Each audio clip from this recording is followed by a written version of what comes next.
Hello, my name is Allison McCullough, and in this reflection, I'm going to share my findings on instructional strategies. Which approaches and strategies resonate with me the most, how they connect to learning theories, and how I plan to use them in my future classroom practice.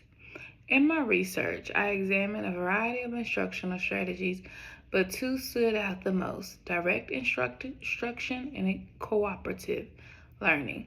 I also found great value in graphic organizers as supporting strategy. Each of these methods serves a different purpose, and together they can create a balanced, engaging classroom.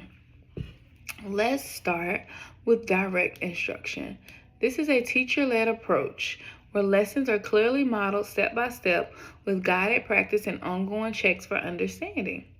In my classroom, direct instructions work especially well for introducing new or complex skills, such as teaching second graders how to measure objects to the nearest unit. The benefit of direct instruction is that students get clear examples of exactly what's expected, along with opportunities to practice with immediate feedback. This strategy aligns closely with behaviorism because it treats learning as a process of shaping students' performance through modeling, reinforcement, and correction. The repetition and structured nature of direct instruction ensures that all students have the same foundation before moving on. Next is cooperative learning. In this strategy, students work in small groups toward a shared goal, with each member having a role to play. This method is powerful because it encourages communication, collaboration, accountability. For example, during a measurement activity, one student might measure another record, and the third might double check the work, and the fourth might present to the class. Cooperative learning aligns with social constructivism, which emphasizes the role of social interaction and building knowledge. When students explain their reasoning, listen to others, and negotiate differences, they're not just learning the content, they're also learning how to think critically and work with others. Graphic organizers serve as an excellent support to both of these approaches. They help students visually organize and connect information, making abstract concepts more concrete and measurement lessons. For example, students can use a chart to compare the lengths of different objects, the tools used, and the results.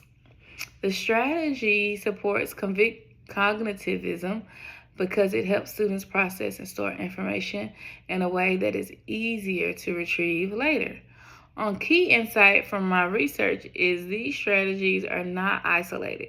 They work best in combination. For instance, I might begin with direct instruction to model a skill, move into cooperative learning so students can apply it in groups, then use a graphic organizer to help them reflect on their findings. This combination promotes mastery while keeping students engaged and active in their learning.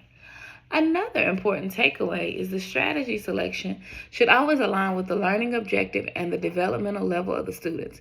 In second grade, students benefit from movement and hands-on activities, frequent opportunities to share their thinking. Strategies like cooperative learning meets those needs while following differentiation.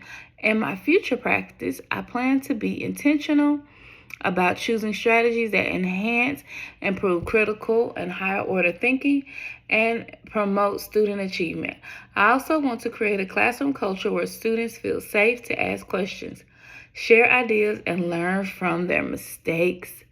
By combining structured approaches like direct instruction with interactive, student-centered methods, I can support a range of learning styles and needs. In conclusion, effective teaching is about balance, knowing when to guide and when to step back, when to structure and when to let students explore.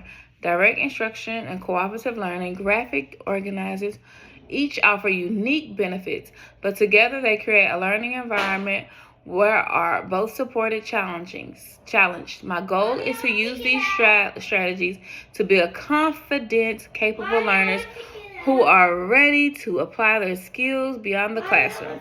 Thank you for listening.